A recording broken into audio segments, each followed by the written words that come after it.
राधे राधे। जय श्री कृष्णा। मैं निर्मला पांडे अपने यूट्यूब चैनल पे आप लोग का स्वागत करती हूँ। कैसे हो हमारी यूट्यूब फैमिली। आज बेटी विवाह गीत बहुत दर्द भरा गीत है, मैं गा रही हूँ। आप लोग को अच्छा लगे तो ज़रूर बताना।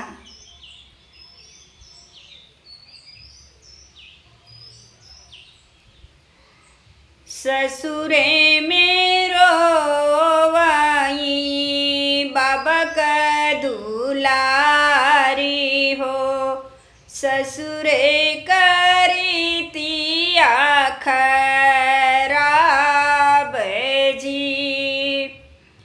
ससुरे मेरो वाई बाबा कई दुलारी हो, ससुरे करी तिया खराब जी। सब कर बेटी हो टहल बजावई, दिनवा भर कर लीनी काम जी। भोरवही उठी बेटी भोजन बनावई, सब कर करई समान जी।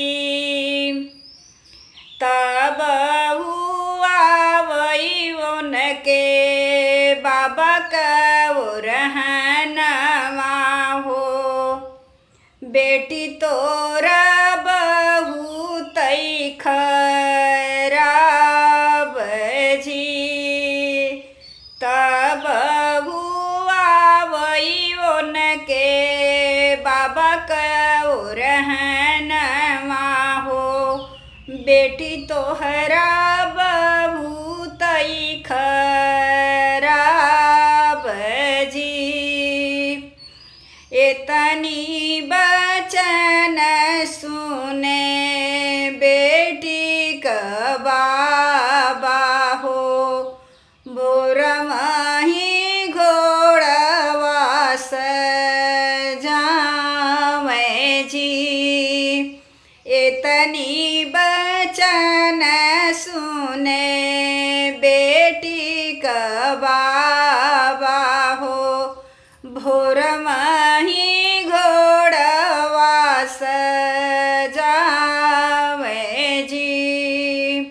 दुआरे से आवई भैया कवन रामा, कहाँ बाबा चल भीनो सार जी।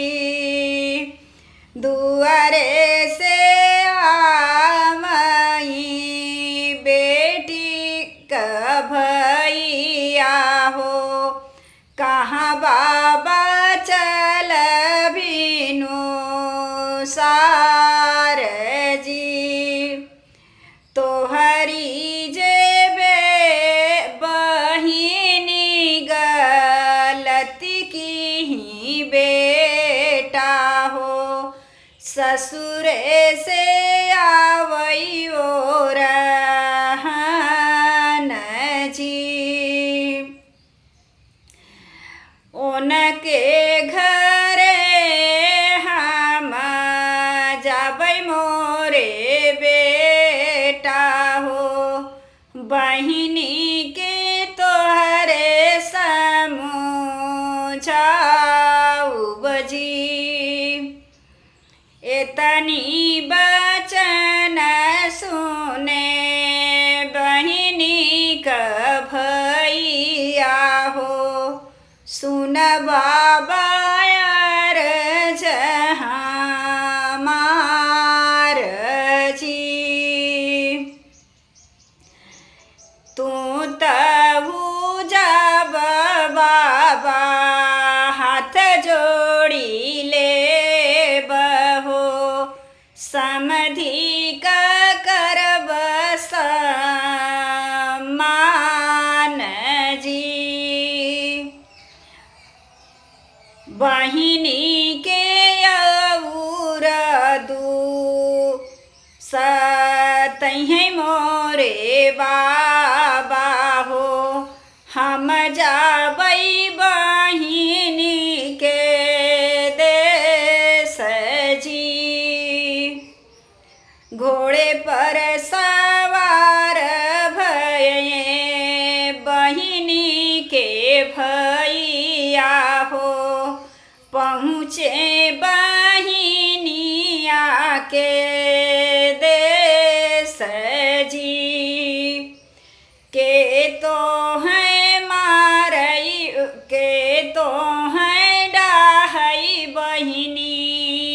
हो गरियावई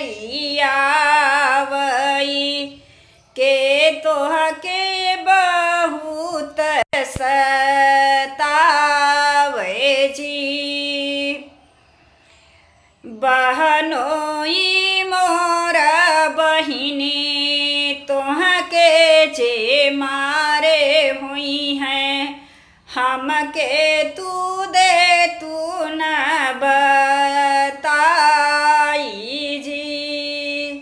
सबक जवाब हम देबै मोरी बहिनी हो, हम हई तोहरई भाई जी। सबक जवाब हम देबै मोरी बहिनी हो, हम हई ढाल तोहार जी। जय श्री कृष्ण।